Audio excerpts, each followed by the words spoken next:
Dear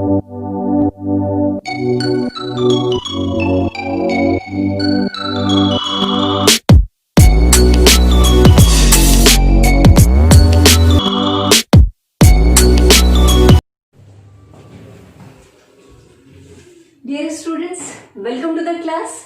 आज के class में हम करने वाले हैं लीनियर पेयर ऑफ इक्वेशन का लास्ट पार्ट। और वो लास्ट पार्ट क्या है हमारा, चलिए देखते हैं। तो ये है हम जो करने वाले हैं आज, that is equations reducible to a pair of linear equations.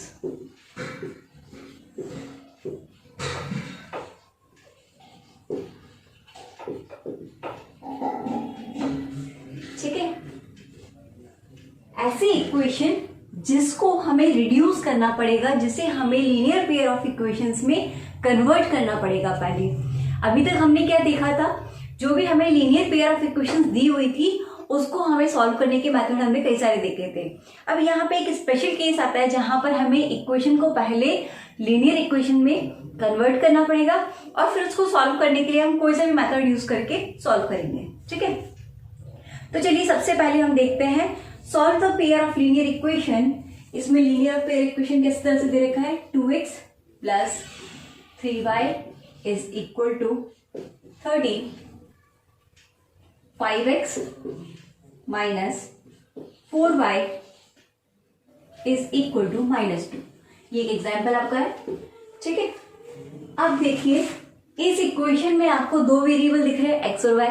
ठीक है, अब आपका क्या अप्रोच होगा, अप्रोच आपका ये हो सकता है कि आप y को यहाँ पे मल्टीप्लाई करें, x को यहाँ पे मल्टीप्लाई करें, एलसीएम ले लें x y का, यहाँ पे क्रॉस मल्टीप्लाई कर ले। लेकिन अभी तक हमने ये देखा था कि x का कोई कोफिशिएंट होता है, y का कोफिशिएंट होता है, लेकिन x और y, x multiplied with y की टर्म नहीं होती है। ठीक है, तो इसका मतलब ये है कि कुछ ना कुछ ऐसा करना पड़ेगा जिससे ये इक्वेशन कन्वर्ट हो जाए। तो कुछ नहीं, बहुत सिंपल सा मेथड है। आप ये देखो, कुछ सेम दिख रहा है, 1/x 1/x, 1/y 1/y, इसको सेम दिख रहा है, इसको आप कन्वर्ट कर लो। कैसे करोगे, आप सपोज कर लो या लेट कर लो 1/x equal to p, 1/y equal to q। ये दो हमने मान लिए। अब आप इसको यहां पे रिड्यूस करके लिखोगे 2 into p plus 3 into q is equal to 13। ठीक है, इसको आप लिखोगे 5p minus 4q is equal to -2। ठीक है, अब ये जो इक्वेशन है, ये p और q दो वेरिएबल के अंदर हमको लीनियर पेयर ऑफ इक्वेशंस दिख रही है। ठीक है, अब आप इसको किसी भी मेथड से सॉल्व करें, लेकिन ये इजीली सॉल्व हो जाएगा। तो चलिए सॉल्व भी कर लेते हैं। ये 2 है, ये 5 है, क्रॉस मल्टीप्लीकेशन मेथड लगाते हैं। इस इक्वेशन को हम किससे मल्टीप्लाई करेंगे, 5 से। इसको किससे मल्टीप्लाई करेंगे, हम 2 से मल्टीप्लाई करेंगे, अपोजिट कोएफिशिएंट से मल्टीप्लाई करके इक्वल कर देते हैं। ठीक है, तो ये इक्वेशन हमारी क्या बन जाएगी, 10p plus 15q is equal two multiplied with 15, यानी कि 15 और 5 और 65। ठीक है, डन। फिर यहां पर हम कितना बना लेंगे, 10p, क्योंकि हमने किसको मल्टीप्लाई करा है, 2 और 5 को। तो ये हो गया आपका 10p, ये आपका हो जाएगा 2 इंटू 4 यानी कि माइनस का 8q। ये कितना हो जाएगा आपका, माइनस का 4। डन। अब आप इसको सब्ट्रैक्ट कर लेंगे, इसको सब्ट्रैक्ट करेंगे, ये इससे कट जाएगा, माइनस माइनस यहाँ पे प्लस बन जाएगा। तो कितना बन जाएगा, 15 प्लस 8 कितना हो जाएगा, 23q। फिर यहाँ पे माइनस माइनस प्लस बन जाएगा, 69 बन जाएगा ये आपका। ठीक है, और यहाँ पर q कितना आ जाएगा, 69/23, कितना, 3 से इसको आप, ये कितने बार में होगा, इसका 3 का मल्टीप्लाई है। ठीक है, तो ये 3 हो जाएगा।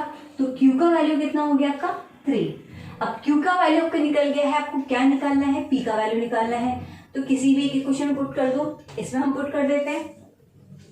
तो कैसा आ जाएगा आपका, 2p plus 3 into 3 is equal to 13, 2p plus 9 equal to 13, 2p is equal to 4, p equal to 2। ठीक है, ये आ गया, q इक्वल टू 3 आ गया हमारा। तो q और p की वैल्यू भी निकली है, लेकिन हमें क्या निकालना है, हमें x और y की वैल्यू ही निकालनी है। तो इसका मतलब ये है कि आप इसको यहां पर पुट करेंगे और वैल्यू निकाल लेंगे। ठीक है, बहुत सिंपल है। तो 1/x is equals to p है, इसका मतलब x इक्वल टू कितना होगा, 1/p होगा। तो x कितना कितना हो जाएगा, 1/p, और 1/p कितना है, मतलब 1/2 है। तो x का वैल्यू कितना आ गया, 1/2 के बराबर। ऐसे ही हमारा y का वैल्यू कितना आ जाएगा, 1/q के बराबर, यानी कि 1/3 के बराबर। तो सिंपली हमारा x कितना आ जाएगा, 1/2, और y कितना आ जाएगा हमारा 1/3। बहुत ही सिंपल मेथड है, बस आपको क्या करना है, इक्वेशन को सबसे पहले लीनियर पेयर ऑफ इक्वेशन में रिड्यूस करना है। डन। चलिए मूव करते हैं इसके नेक्स्ट क्वेश्चंस पे। इसी तरीके से आपको सब्स्टिट्यूशन मेथड दे रखा है, सेकंड वाले में भी आप कर लेंगे। जो आपको एग्जांपल दे रखा है, क्या दे रखा है, 5/x-1 प्लस y-2, इस तरीके से कुछ दे रखा है। ठीक है, तो आपको जरूरी नहीं कि हमेशा 1/x ही लेना है, आपको थोड़ा सा इक्वेशन को जज करना है और वहां पर आपको वैल्यू पुट करनी है। जैसे यहाँ पे बहुत सिंपल सा था 1/x। आप देखिए, आप लीनियर पेयर बदल गया इस बार। ठीक है, अगर लीनियर पेयर बदल गया है तो उस अकॉर्डिंग आपको वैल्यू पुट करनी पड़ेगी। तो यहाँ पर आपका जो क्वेश्चन है, एग्जाम्पल है, वो है 5/x-1 plus 1/y-2 is equal to 2। ये हमें दे रखा है।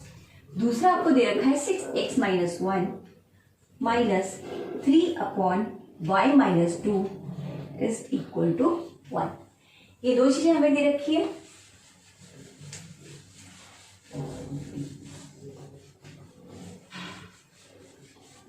आप इसको आपको सॉल्व करना है, रिड्यूस करना है सबसे पहले। तो आप देखिए, यहां पर आप जो रिड्यूस मेथड लगाएंगे, इस रिड्यूस मेथड में आप 1/x को तो सेपरेट कर नहीं सकते। तो इसका मतलब पूरी की पूरे जो ये टर्म है, इसको आप सेपरेट आउट कर सकते हैं, क्योंकि दोनों कॉमन है। तो इस बार हम किसको सपोज करेंगे, किसको लेट करेंगे, let 1/x-y is equal to p, 1/y-2 is equal to q। इस तरीके से आपको दिखेगा। ठीक है, तो कैसे बना लेंगे इक्वेशन, इक्वेशन बन जाएगी हमारी 5p plus q is equal to 2 के बराबर। सेकेंड इक्वेशन बन जाएगी आपकी 6p minus 3q is equal to 1। अब ये इस तरीके से आपका कन्वर्ट हो गया है। अब कन्वर्ट होने के बाद में ये टर्म किसमें आ गई, किसमें रिड्यूस हो गई है, p एंड q में रिड्यूस हो गई है। अब आप कोई सा भी मेथड यूज करके इस इक्वेशन को इजीली सॉल्व कर लेंगे। जैसे ही सॉल्व होती है तो यहाँ पे p एंड q की वैल्यू आ जाएगी। जैसे आप मान लीजिए, इस इक्वेशन में आप क्या करेंगे, सेम बनाने के लिए इसको -3 से मल्टीप्लाई कर देंगे। ठीक है, तो आपको देखो कितना मिलेगा, -15p minus 3q is equal to -6। ठीक है, ये मिल जाएगा आपको 6p माइनस का 3q इज इक्वल टू 1। ठीक है, अब यहाँ पर आपका कितना आ जाएगा, सब्ट्रैक्ट करना है आपको, तो ये माइनस आ जाएगा, ये आपका प्लस हो जाएगा, ये आपका माइनस हो जाएगा। तो ये आपका सबसे पहले ये कैंसिल आउट हो गया, माइनस माइनस का साइन है, तो कितना बन जाएगा 16 और 6 यानी कि कितना हो जाएगा 21p, लेकिन नेगेटिव साइन के साथ में। ये कितना बन जाएगा आपका माइनस का 7, तो minus minus cancel out, p कितना हो जाएगा आपका 1/3 के बराबर। अगर p आपका 1/3 है तो यहीं से आपको पता चल जाएगा। अच्छा, यहाँ पे 1 बाय डायरेक्ट x नहीं है, ठीक है, आप इस वैल्यू को इधर ही लिखिए। अब अपन वैल्यू निकालते हैं किसकी, q की। तो q की वैल्यू निकालने के लिए यहाँ पे इसको पुट कर देते हैं 5/3 प्लस q इक्वल टू 2।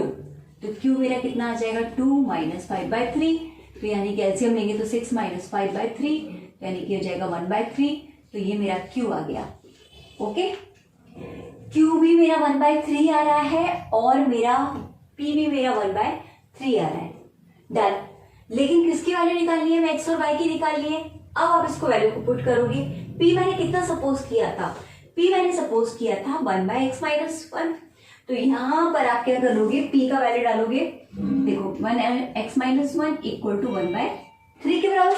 ठीक है, तो इसका मतलब क्या हो गया, x-1 किसके बराबर हो गया, 3 के बराबर। तो यानी कि x किसके बराबर हो गया, 4 के बराबर। ठीक है, x का वैल्यू मेरा कितना आ गया, 4। अब यहां पर आप देखो तो 1/y-2 इज इक्वल टू 1/3, तो y-2 is equal to 3, y equal to 5 के बराबर। डन। तो मेरा x का वैल्यू तो आ गया 4 और y का वैल्यू आ गया मेरा 5। ठीक है, तो जैसी आपकी इक्वेशन होगी उस तरीके से आप इक्वेशन को रिड्यूस करेंगे और वहां पर आप आपका आंसर निकालेंगे। डन।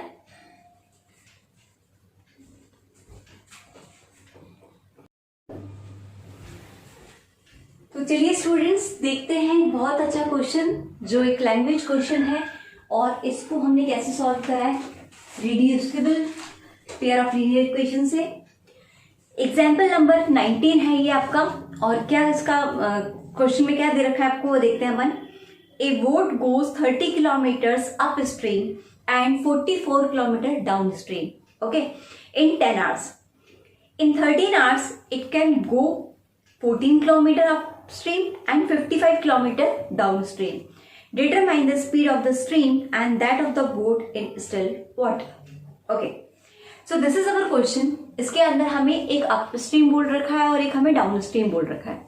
तो आपको पता होगा किसी भी रिवर के अंदर, किसी भी नदी के अंदर, जब हम नदी की दिशा में चलते हैं, रिवर की दिशा में हम चलते हैं तो हमारी स्पीड जो होती है वो ज्यादा हो जाती है। अगर हम उसके अपोजिट जाएंगे तो हमारी स्पीड क्या होती है, कम हो जाती है। तो यहाँ पर जो आपकी रिवर है उसके अंदर एक तो है आपका अपस्ट्रीम। अपस्ट्रीम मतलब ये है कि आप रिवर के अपोजिट जा रहे हैं, और एक चीज है आपकी डाउनस्ट्रीम। डाउनस्ट्रीम का मतलब ये है कि आप रिवर के साथ के फ्लो में जा रहे हैं। तो इसका मतलब अपस्ट्रीम जब भी हम चलेंगे तो स्पीड हमारी कम हो जाएगी, ठीक है, और डाउन स्ट्रीम हम जब भी चलेंगे तो हमारी स्पीड थोड़ी ज्यादा होगी। ओके, एक है स्टिल वाटर है, यानी कि कोई स्पीड ही नहीं है उसकी, तो ठहरा हुआ पानी है, तो उसके अंदर एक जो स्पीड है बोट की वो हमें निकालनी है, और प्लस हमें स्ट्रीम यानी कि नदी की हमें जो है स्पीड है वो हमें कैलकुलेट करनी है। ओके, क्या दे रखा है उसको हमें लैंग्वेज को हमें पेयर ऑफ लीनियर इक्वेशन में कन्वर्ट करना है। तो हम ये मान के चलते हैं कि द स्पीड ऑफ बोट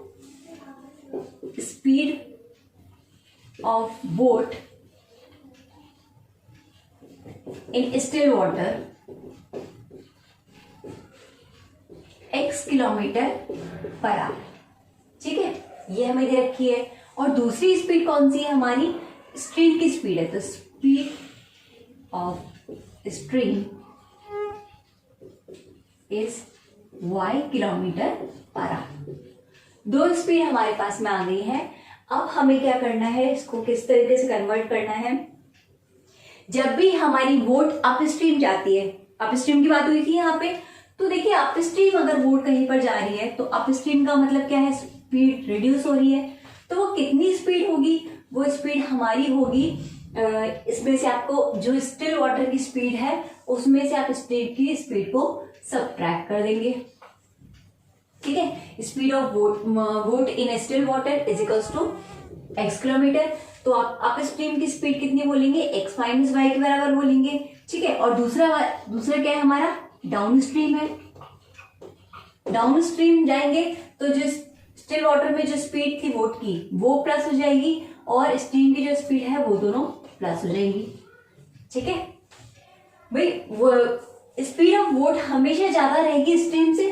ठीक है, बोट की जो स्पीड है वो हमेशा स्ट्रीम नदी की स्पीड से ज्यादा रहेगी। इसीलिए यहाँ पर हमने क्या करा है, आप स्ट्रीम की स्पीड को क्या बोला है, x माइनस वाई, क्योंकि x जो है बोट की जो स्पीड है हमारी हमेशा किससे ज्यादा रहेगी, हमारी नदी की स्पीड से ज्यादा रहेगी। तो x माइनस वाई आ गया। डाउन स्ट्रीम में हम जब बात करते हैं, डाउन स्ट्रीम में क्या होता है, स्ट्रीम की स्पीड तो है ही सही और उसके अलावा बोट की स्पीड भी है, तो दोनों सम अप हो जाएंगी। तो कितना बन जाएगा, x प्लस वाई बन जाएगा। तो ये हमारी स्पीड आ गई है, और इसकी यूनिट कितनी है हमारी चल रही है,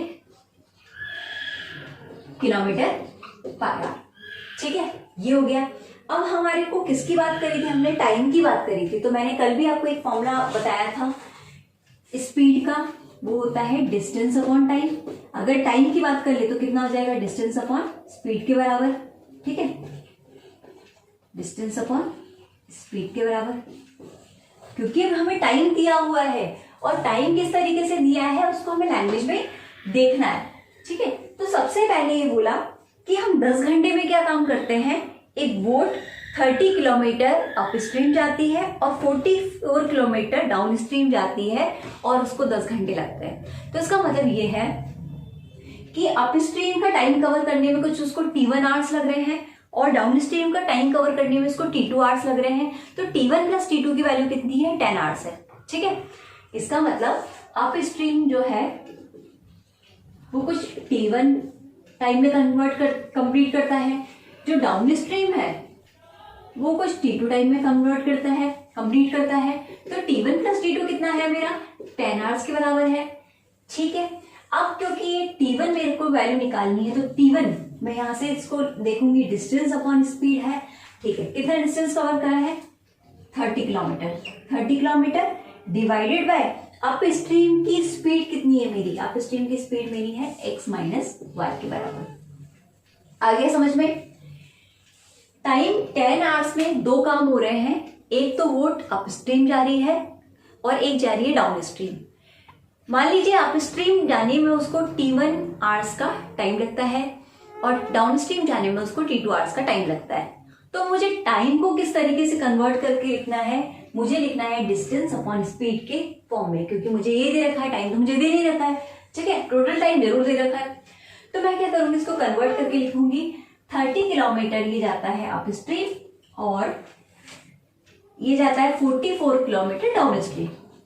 ठीक है, कितना टाइम लेता है, 10 आवर्स।